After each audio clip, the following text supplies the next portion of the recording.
Ladies and gentlemen, you are listening to Life Well Lived by Omobola Stephen. It's an engaging and enlightening talk show on life, relationships, and the business of life. Grab a cup of juice and just chill. Life Well Lived by Omobola. Good to have you on the show once again. This is Omobola Stephen, your host on Life Well Lived by Omobola Stephen. Now, the show focuses on personal development and self-improvement topics with the occasion of expert professionals who are adept in the topics of personal development and self-improvement. It's been worthwhile having this expert share profound insight on topics on the personal development and self-improvement. Today, I have Amy Scruggs on the show, who is a TV host, a media coach, a best-selling author, and a recording artist. Now, you wear many hats, Amy. Welcome to the show. Thank you so much. I was truly looking forward to this. Thank you for having me today. It is a lot of hats, but I just see it as one big hat. I don't see it as separate hats at all. I love that. Thank you so much, Amy, for gracing the show. Now, I'm looking forward to a really worthwhile time going forward. Now, you'll be sharing your insight on how one can improve on one's confidence and speaking skills. We'll also be talking about personal development because that's what the show is all about. Yes. And then we'll delve a little into your personal life and also your accomplishments. So let's get to it. Amy Scruggs, so today's digital world requires impactful communication for getting messages across. Public speaking, right? On podcasts yes. And client relations and all that goes with it. What's your view on this? I think it's incredible resources that we have today. These didn't exist for us years ago as entrepreneurs and especially business owners trying to get their word out there. There was a whole different way that we had to try to reach people. Today, we have these incredible platforms. But the disconnect is that there's a lot of individuals or professionals that don't choose to learn how to really effectively communicate on these platforms. Example, I as a TV host, I interviewed hundreds of professionals from all businesses, and that's self-employed, entrepreneurs, nonprofit, community leaders, politicians, and they don't always find that connective saying, here's what I have to say, and here's why. The passion sometimes gets lost in front of the camera or a microphone. I'm sure you've seen this where people freeze up. They just kind of go, and you'll see somebody who's very engaging and lively when the camera's not on and the camera turns on. And then all of a sudden they're like, yes, thank you for having me. What I'm here to share is, and then the energy is just gone. Or you'll see people try to do their cell phone marketing or their social media marketing, and you hear, so what I'm here today to talk about, and now their message is lost because none of us are paying attention to that. So there's practice that needs to take place when you say, what really is my message?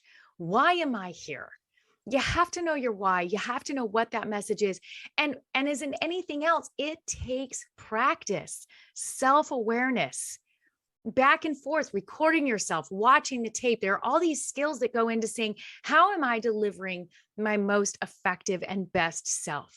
Because if not, a message isn't being heard. And we know this even in our personal relationships and at home. If I keep saying the same thing, and it's not resonating, then there must be something in my message that's not delivering. Maybe it's time to change my body language or how I'm expressing, finding different vocabulary, different ways, different storytelling. And these are all the same thing when we're doing interviews, when we're on marketing or when we're on podcasts or even TV interviews. Putting our best self out there also means getting that connection in play, that it's not just the words, but the connection of how we're delivering them and making it impactful. Absolutely. Now you mentioned storytelling. Now that's an impact, and it's becoming a big thing, right, in the digital space these days. And I want you to tell me how important is storytelling in targeting the right audience. Storytelling can create such a fun way to connect with somebody. Because sometimes we might be delivering on point, like we're giving a lecture and we're giving great information. But when you can visualize something like, oh, I've seen that, or, oh, I've experienced that, oh, I've lived that. And the difference also with storytelling is that if you're the one telling the story, You have to, again, know your message in it. It can still be a great story and get lost because you took too long to get to the point, or you forget what the takeaway is. Is the takeaway something inspirational? Is it something funny? Is it something that's supposed to drive change? There are different takeaways for a story. There has to be, it has to loop around and come back to something. And so when we're setting that stage for the story, saying, okay, how can I get there as quickly as possible?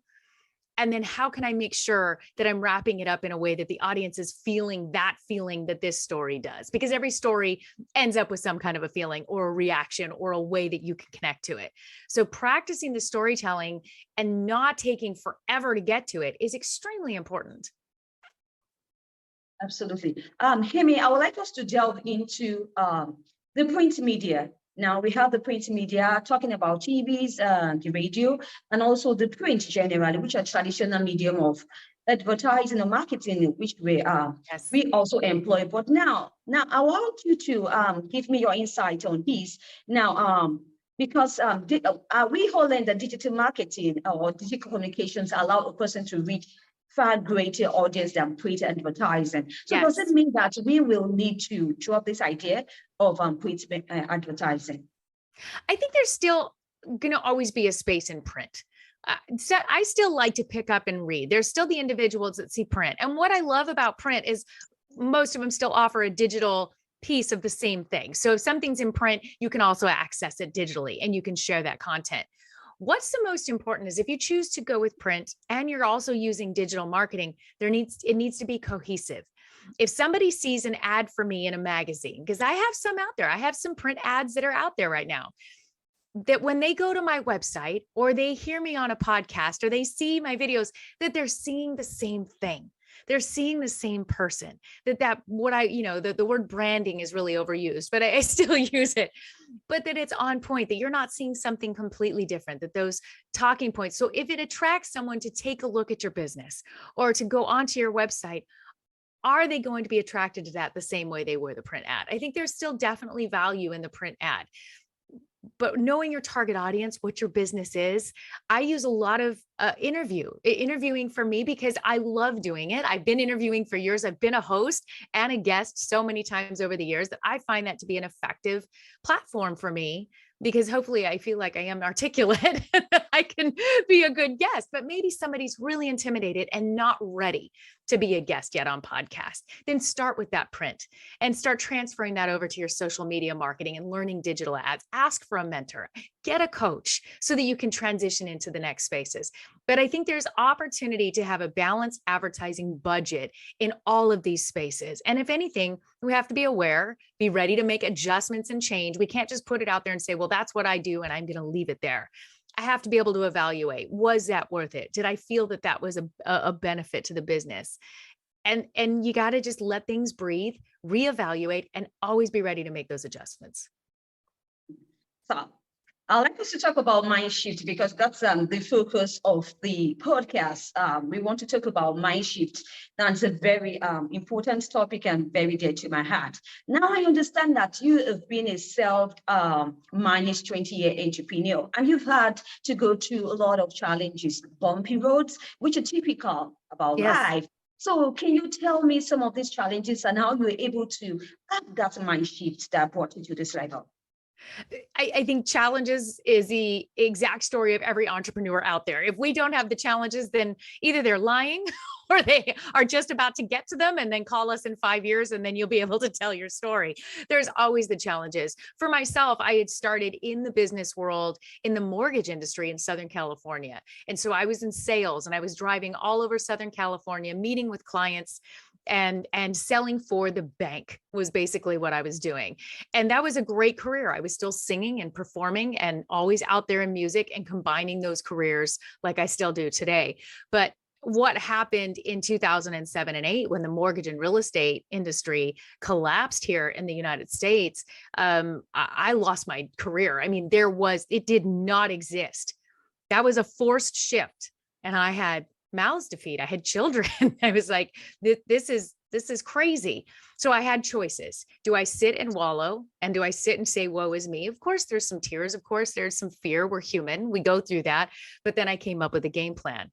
What tools and skills did I learn all of those years in sales? What did I learn about myself in communication? What did I learn about myself in asking for the business? What did I learn about enjoying relationships out there with individuals? And what talents do I already have that I can still utilize these skills? Well, for me, it was still the love of music. I'd been singing since I was 3 and playing piano. I was always out performing, on evenings and weekends and still intertwining music. So I put together a business plan, just like anything else, put together a business plan and said, I'm going to take these talents and these skills in this business and put it out on the road and tour as a recording artist and as a performer. And the kids came with me on most of it. And I went out and asked for the business for myself the same way that I asked for the business and sales for the bank. And it worked. And I went on to have some incredible experiences in music, opening for some legendary recording artists, and also being a spokesperson for our military and veteran community here in California. And it was absolutely amazing. But it was taking that mindset of not being a victim, of not saying I'm going to stay stuck and now woe is me, but saying what tools do I have and how can I recreate this? And over throughout the years, that has continued to take place. I toured until 2011, and then the mortgage and sales industry opened back up. And so I went back into that in business development and went into the management side and said, how can I now take these tools and help other professionals? And then that shifted in the opportunity to be a TV host. And I went, wow, how can I take these tools? Because I've been out touring as a recording artist. So I know how to perform. I know how to be in front of a camera. What an incredible opportunity to now start interviewing professionals and being not afraid of taking on new experiences and taking the resources from what I'd already done is what kept leveling up and creating these new opportunities over and over again. And in the middle of that, the kids and I, we lost our home. There was definitely some challenges. There was a lot of heartache and pain. We had my bass player that was touring with us. He died of a heart attack suddenly. So we had tremendous loss in the middle of these shifts and transitions. But what still sits is the tremendous joy when you can pick yourself back up and say, I have the tools. I can create new. I can overcome this.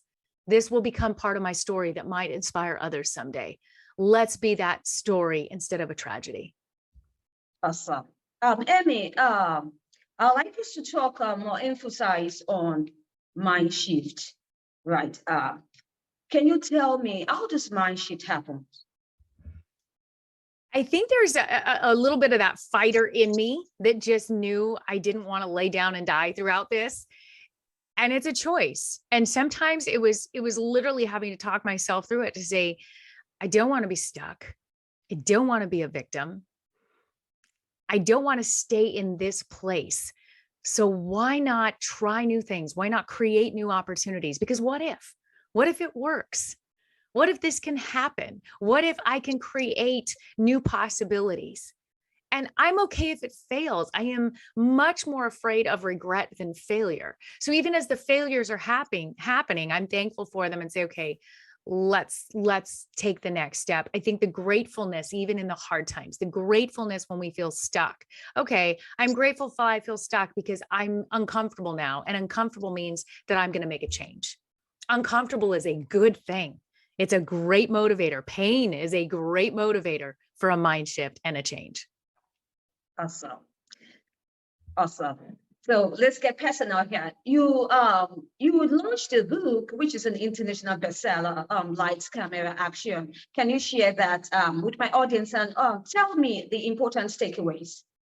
It was really fun to put that book together because, like everyone else that wrote a book during the pandemic, I wasn't in the TV studio. I wasn't out in front of people. But what I had was all of these experiences. And the most important part was that I had these experiences interviewing other professionals that I would see become uncomfortable in front of the camera, or maybe miss opportunities because they didn't know how to deliver their message or their business or what they really wanted to share because of not having the effective communication skills and also maybe the fear of the camera or the microphone. So I sat down and said, what if I put some of these testimonies and great examples together of individuals that I've seen learn and grow and level up and watch their businesses flourish and thrive because of it? What if I reach out to my database of influential people that I know are also really great in this space and ask them to put their input in on the different chapters. I had an incredible person input for first impressions and self-awareness. And I went to a professional that I respect so much that just is always on point with his message. He's on TV all the time and he knows what he's doing. And I said, will you please contribute on why you feel this is so important? So it wasn't just about my takeaways of what I had seen, but I reached out to people that I really love and respect and said, will you also contribute?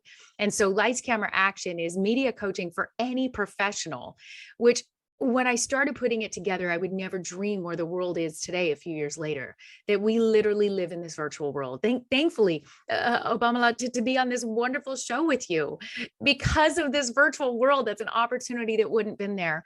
And I'd be so sad if I was afraid of being on camera and missed this beautiful opportunity to share with you today.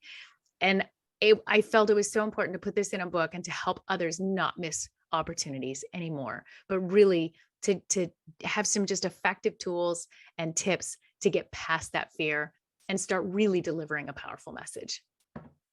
Right. Thank you, Amy Scruggs, for your incredible insight on today's show. Do you have any projects you'd like to share with the audience? My music project is out there. What If It All Goes Right is the hit song that's charted worldwide, and it was just picked up on the New York Times bestseller 2020 playlist. So you can look up Amy Scruggs. You'll see all my music out there on your favorite streaming platforms, and that's been such a joy to be a part of. And it's such a joy to continue coaching professionals and individuals to bring their best and to have the best mindset and say, I can do this. And I don't have to let these insecurities block me anymore. Wonderful. Any parting word? Take the limits off. Don't be stuck. Remember that this is a beautiful journey, and being positive and realizing that there's growth in every shift and transition, and even being stuck, you can grow and push through and watch and see the amazing things that can happen in your life. Incredible. Thank you for that motivation, Amy. Like to share your social media and just your website. It's amyscruggsmedia.com or amyscruggsmusic.com. They both lead to the other, but just Google Amy Scruggs. You can't miss me. Absolutely. Thank you once again, Amy Scruggs, for a right time with you on the show. I can only wish you the best of luck in your project and subsequent ones. Thank you. It was such a treat to be with you today. Thank you so much. All right. Thank you once again, Amy. And if you'd like to catch up with any missed episodes of the show, you can do so via cross-promotional platforms or any podcast distribution platforms you bump into, and you have an amazing time listening to the show. Perhaps you'd like to be a guest, share disruptive mindship conversations on topics or subjects on the personal development or self-improvement. You can contact me at omobolasstephen@outlook.com. Perhaps you can get to know much about me and what I've been up to on my website, www.omobolastephen.online. I'll be looking forward to your mail and looking forward to connecting with you till I come in where I need to be. God, talk to you soon.